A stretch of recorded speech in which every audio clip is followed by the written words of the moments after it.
Hey guys, how are we doing? It's Martin Cliffe here with another Martin Reviews, and in this episode we are looking at the Suhr Koji Comp, which is this kind of lovely shade of ambery copper. 4 knobs instead of 3 like my other Suhr pedals, but it's a compressor pedal, as the name may suggest. We've got a comp knob which controls the amount of actual compression, the level knob which controls the amount of output, the attack which is how fast it clamps down, and then a mix control which you can use for parallel compression, so you can say how much dry and how much compressed signal goes into it, and then a 3-position voice switch. It's a Suhr pedal, it's really rugged, I don't need to say anything more about that. Let's start by looking at what all the controls do. Okay, so I'm playing my Ibanez JS100. This is snowy. It has a Damasio D-Sonic in the bridge and a Damasio Air Norton in the neck.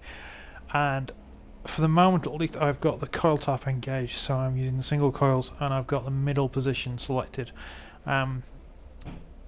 so that I can do kind of funky stuff. Okay, let's look first at the mix control, which controls how much compressed signal as opposed to how much dry signal is going through. So if I turn it all the way down, we should be getting the same as is coming out.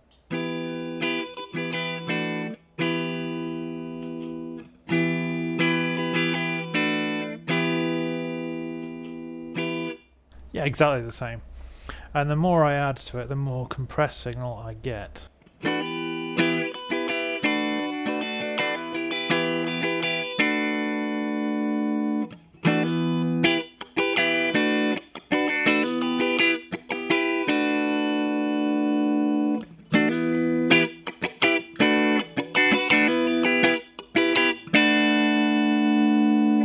Until at the top end it's all compressed signal.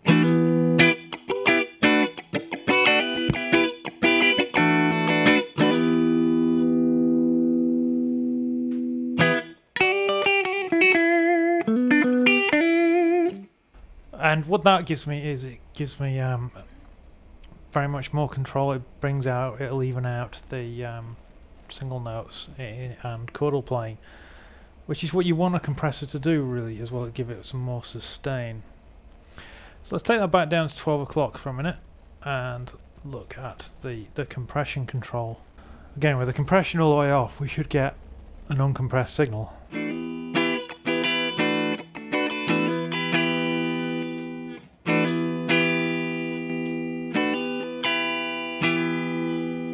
Or almost uncompressed.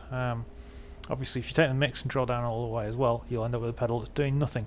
Although you can use it as a clean boost, which I'll show you in a minute.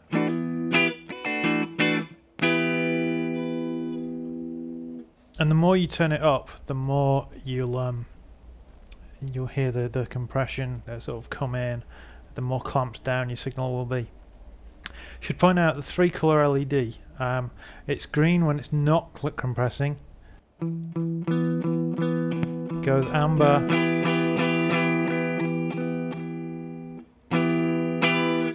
and then red the harder you hit it, like a traffic light.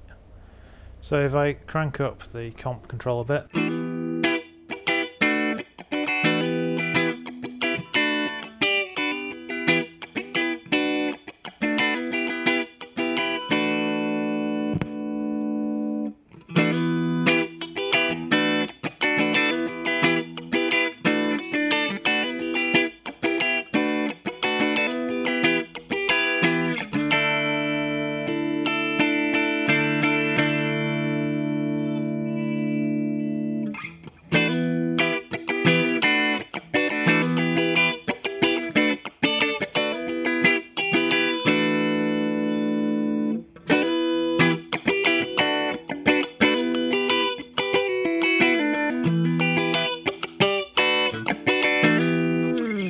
so all the way up we're getting maximum compression and therefore the much lower range of picking dynamic. kind of doesn't matter how hard I pick the strings. We're not getting any change. Obviously we're getting a bit of tone. If I crank the mix up as well, at this point we're getting noise, as you're going to, because it's pulling up the noise floor as well, and I've got 6 lights pointing at me at the moment. So even if I play really quietly with the guitar volume rolled down,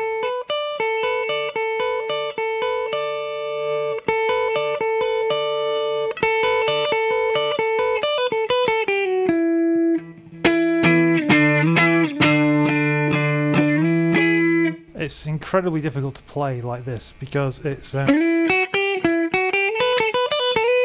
all the kind of picking dynamics that you put into your playing disappear.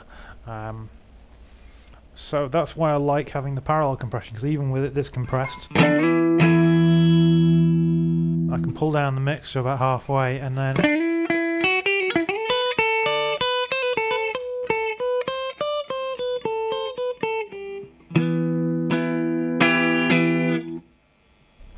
now how you set the compressor, the comp control, will depend on your guitar, the output of your guitar.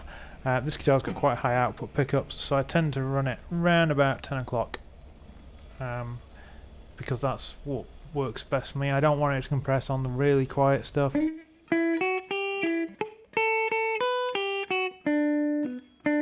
I want it to go kind of just into the amber range, and then when I hit hard, I want it to go into the red, which is where it's really squishing down. It does say in the manual, but it's important to reiterate that red isn't necessarily a bad thing. It just means that the compressor's working harder. So let's look at the attack control and what that does.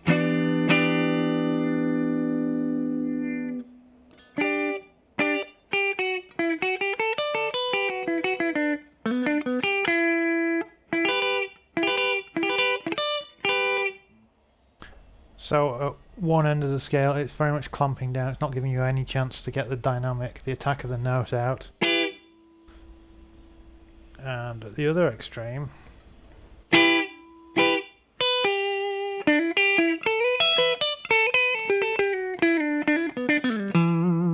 we're getting kind of more of the transient of the note coming through before it clamps in. So again, yeah, your playing will vary as to how you have it set, but somewhere in the middle is a good place to start.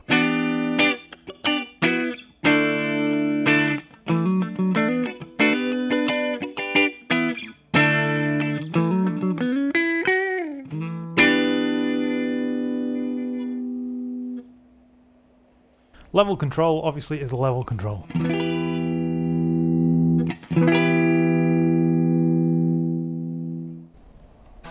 All the way down, nothing. The higher you turn it up, the louder the guitar gets.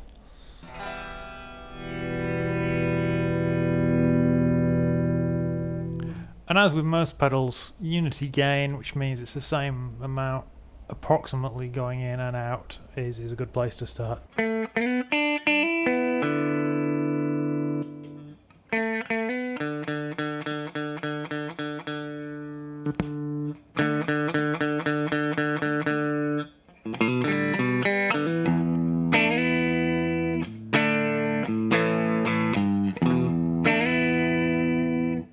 Finally, the voicing control, which just affects the frequency response of the pedal. To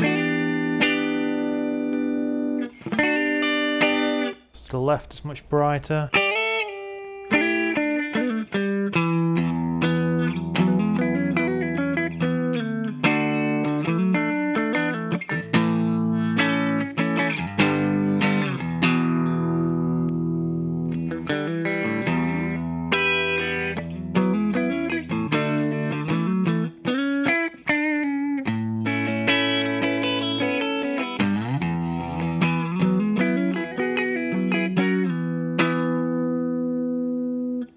Kind of neutral in the middle.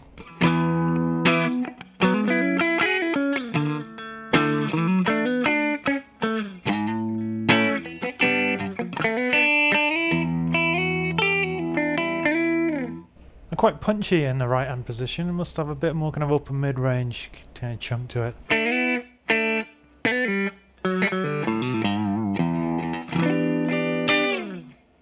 Which is kind of cool. Now switching to humbuckers. If I want that kind of singing clean.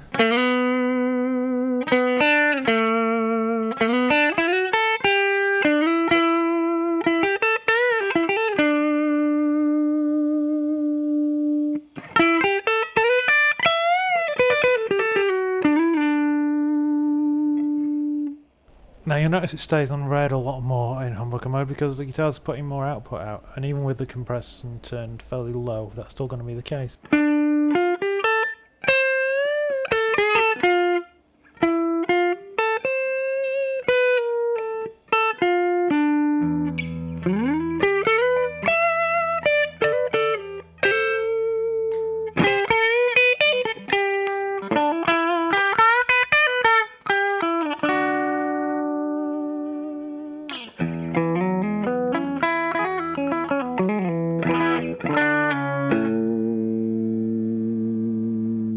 So it's always a case of finding the happy medium, what suits your guitar and your amp and your other pedals in your rig. And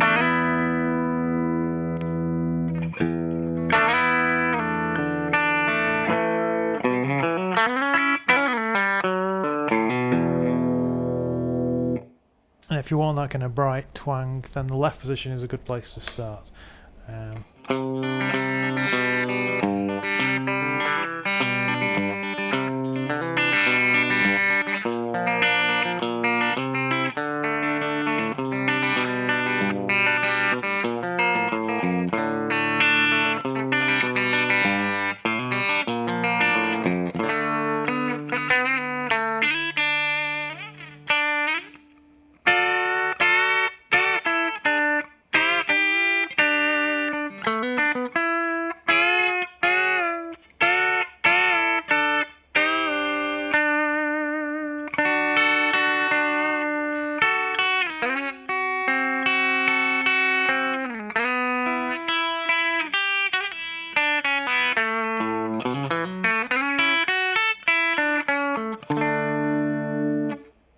So that kind of slightly country kind of tone to it.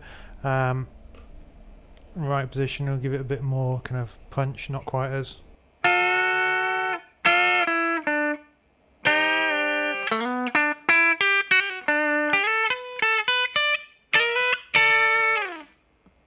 And maybe then we want to pull the attack down a bit just so it doesn't give that kind of quite a cutting kind of edge.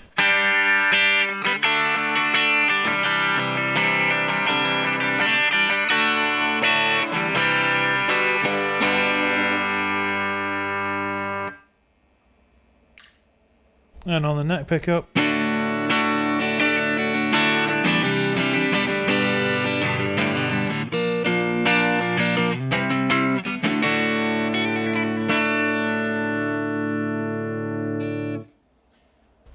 so is a compressor pedal for everyone? Probably not. Is a compressor pedal in isolation a useful tool? Maybe, but to be honest, one of the coolest things you can do with compressors is to see what happens and how they interact with overdrive and distortion pedals, which I'll look at in future videos. But this is the Suhr Koji Comp. I hope this video has been of interest to you. Until next time, take care guys, and I'll see you soon.